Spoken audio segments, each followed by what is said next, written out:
pas cher. Est-ce que je dis ça ou pas? J'ai vu un nombre d'accidents.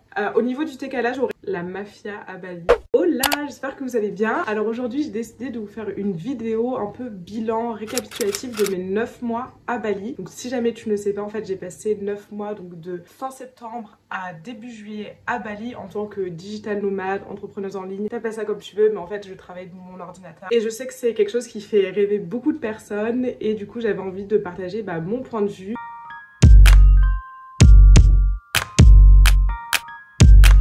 Donc si tu ne sais pas qui je suis déjà, moi c'est Inès, j'ai 26 ans et ça fait 1 an que je suis à mon compte et que j'aide les entrepreneurs à développer leurs réseaux sociaux au service de leur business. Avant ça, j'ai eu un master du coup en marketing, j'ai travaillé en entreprise et donc il y a 1 an, j'ai décidé de me lancer à mon compte. Et du coup, c'est dans ce contexte-là que je suis partie à Bali. Donc déjà, pourquoi Bali? À savoir, moi j'avais déjà été à Bali en 2020. J'y avais été pour mes études et j'étais en fait volontaire donc pendant 2 mois dans le nord de Bali. J'étais prof d'anglais. Et donc c'était ma première expérience à Bali. C'est comme ça que j'ai découvert l'île et en fait, donc on était dans le nord qui est très différent du sud et tous les week-ends en fait on descendait dans le sud et j'avais adoré. Et c'est vrai que j'avais rencontré plein d'entrepreneurs en ligne. Je savais pas du tout en fait, j'étais très loin de tout ça à l'époque, je connaissais pas du tout le concept. À la suite de cette expérience, je suis rentrée en France pour continuer mes études et le Covid est arrivé et c'est vrai que je pense que c'est un mélange de tout ça qui m'a fait me dire dès que c'est fini, je veux retourner à Bali. J'avais vraiment cette envie en moi de retourner à Bali. Pour être honnête, quand je suis partie, je pensais vraiment pas rester aussi longtemps. Je me suis dit je vais y aller pour 2-3 mois, je vais vivre un peu cette expérience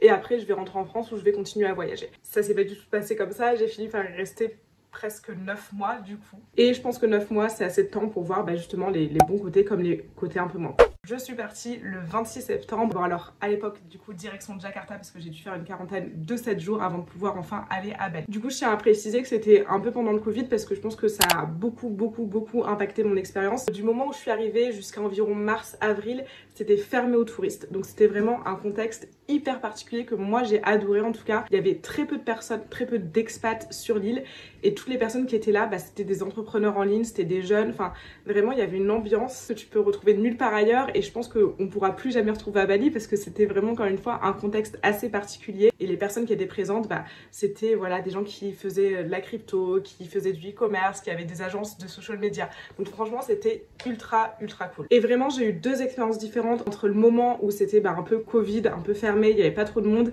et le moment où les touristes sont arrivés. L'un des premiers points que je vais aborder, c'est le prix, le coût de la vie à Bali. Donc encore une fois, là je vais vous exposer mes 2 points de vue pendant Covid et après Covid. Pendant le Covid, du coup, c'était incroyable, tout était pas cher. Alors à savoir, Covid, pas Covid, Bali, l'Indonésie en général, l'Asie du Sud-Est en général, c'est pas cher pour nous Européens. C'est moins cher qu'en France, en tout cas c'est moins cher qu'en Europe. Mais il faut savoir que c'est parce que à côté de ça, les locaux sont pas beaucoup payés. Voilà, le salaire moyen d'un serveur dans un beach club dans le sud de Bali qui est très touristique, c'est à peine 120-150 € par mois. Donc faut un peu garder ça à l'esprit. Donc c'est vrai que pendant les 7 premiers mois où j'étais à Bali, les villas étaient pas chères du tout. Tout était vraiment à prix cassé parce qu'en fait il n'y avait pas beaucoup de personnes sur l'île. Moi j'étais dans des villas mais vraiment incroyables et c'est vrai que j'étais en colocation avec 2 autres filles et on payait environ 800 € par mois la villa, donc divisé par 3. Alors que là maintenant c'est pas du tout la même histoire. C'est vrai que la villa dans laquelle j'étais qui coûtait 800 € par mois, maintenant elle coûte 50 000 € par mois, donc c'est pas du tout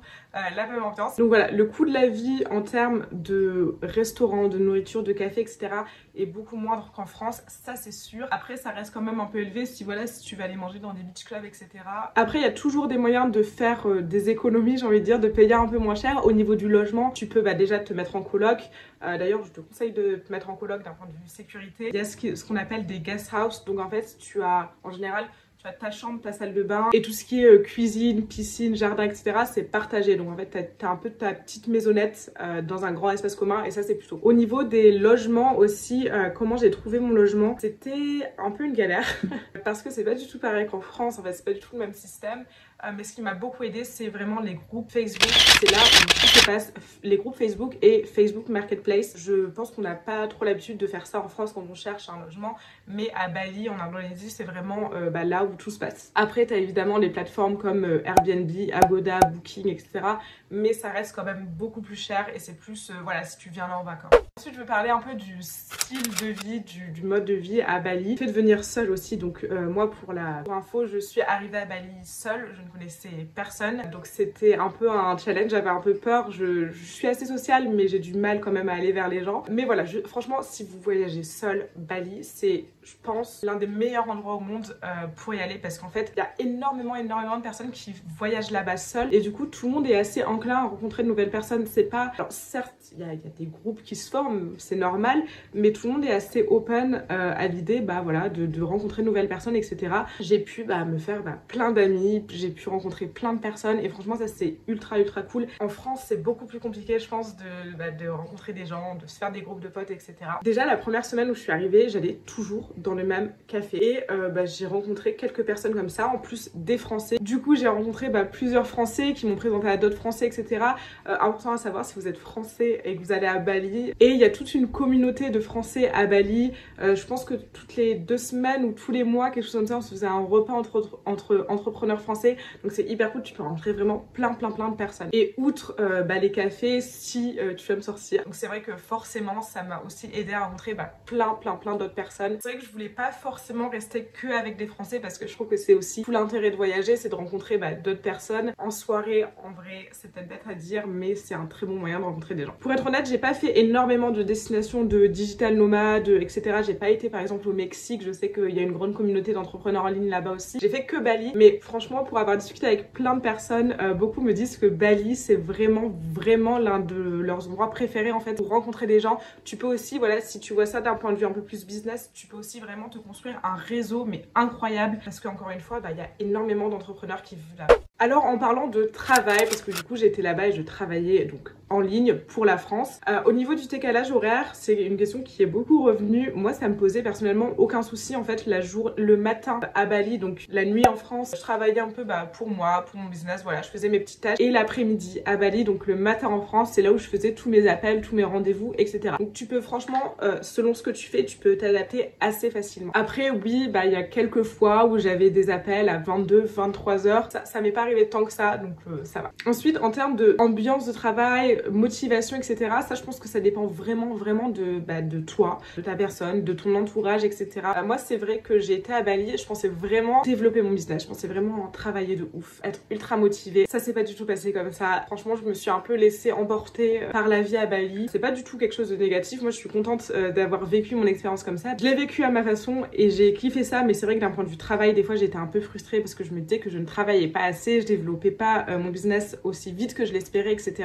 Donc il y a des entrepreneurs qui arrivent à exploser à Bali, il y en a d'autres un peu moins parce qu'en fait t'as beaucoup de distractions à Bali. Alors selon ton business en fait c'est pas la même chose parce que moi j'étais aussi avec des gens qui gagnaient de l'argent de façon un peu passive ou qui avaient besoin de travailler quelques heures par semaine, quelques heures par jour. C'est pas forcément le cas dans mon business model. Moi j'ai besoin de travailler plus et du coup c'est vrai que rester avec ces gens, j'avais plus de distractions. Alors il y a quelque chose dont j'aimerais parler aussi qui est un peu moins fun, c'est tout ce qui est sécurité à Bali. Déjà au niveau de la conduite de la route, donc je pense que c'est assez connu, à Bali on se déplace principalement en scooter. Je me suis jamais sentie aussi peu en sécurité quand je prenais la route qu'à Bali. Parce que encore une fois tout le monde est en scooter. Alors moi j'avais jamais conduit de scooter avant de venir à Bali. Un scooter c'est la liberté, donc j'ai fait 1 heure de conduite. Donc voilà, j'ai pris mon petit scooter et j'ai commencé à conduire. Alors déjà il y a quelque chose que je ne comprends pas, c'est que les gens à Bali, beaucoup ne mettent pas le casque. Et en fait sache-le, c'est interdit. Genre tu dois mettre ton casque. Les gens ne le mettent pas parce que je ne sais pas, ils veulent avoir l'air cool, parce qu'ils n'ont pas 2 secondes à perdre à mettre le casque. J'ai vu un nombre d'accidents. Je pense que j'ai vu assez d'accidents pour toute une vie. Genre vraiment, je souris et j'en rigole, mais j'ai vu des choses dures à voir. J'ai vu des choses horribles où tu ne sais pas si la personne est vivante ou pas. Au niveau de la sécurité routière, j'ai envie de dire, c'était mon petit message de prévention, mais vraiment faire attention. Ensuite, en termes de sécurité, en tant que je suis une femme, je suis partie seule. C'est vrai que moi, c'est un point ultra important pour moi. Et je suis quelqu'un d'assez, voilà, je suis très sociale. Encore une fois, j'aime bien sortir, j'aime bien rencontrer des gens, etc. Mais dès que je me sens pas en sécurité, je peux partir. Et je pense qu'il faut vraiment suivre son instinct, il faut vraiment se faire confiance. Je me suis retrouvée vraiment pas beaucoup, mais peut-être 2-3 fois dans des soirées, dans des ambiances un peu louches. Moi, je me sens pas en sécurité, donc je pars. Donc vraiment, suis ton instinct. Après, encore une fois, en tant que femme, voilà, je ne parle pas pour les hommes, mais en tant que femme, moi je me suis vraiment sentie plus en sécurité à Bali qu'en France. Pas où t'as beaucoup moins, en tout cas moi j'ai eu, je pense que j'ai eu 0 expérience de voilà gens relous, qui n'aiment parler, qui me lâchaient pas la jambe, etc. Ça c'est assez agréable, tu peux sortir en soirée tranquille, tu peux rentrer tranquillement le soir. Alors après, attention, il y a un autre type d'insécurité du coup, surtout le soir, surtout si tu es une femme seule et que tu rentres seule. Il y a des gens en fait qui peuvent venir essayer de te voler ton téléphone, venir essayer de te voler tes bijoux, te suivre jusqu'à chez toi, etc.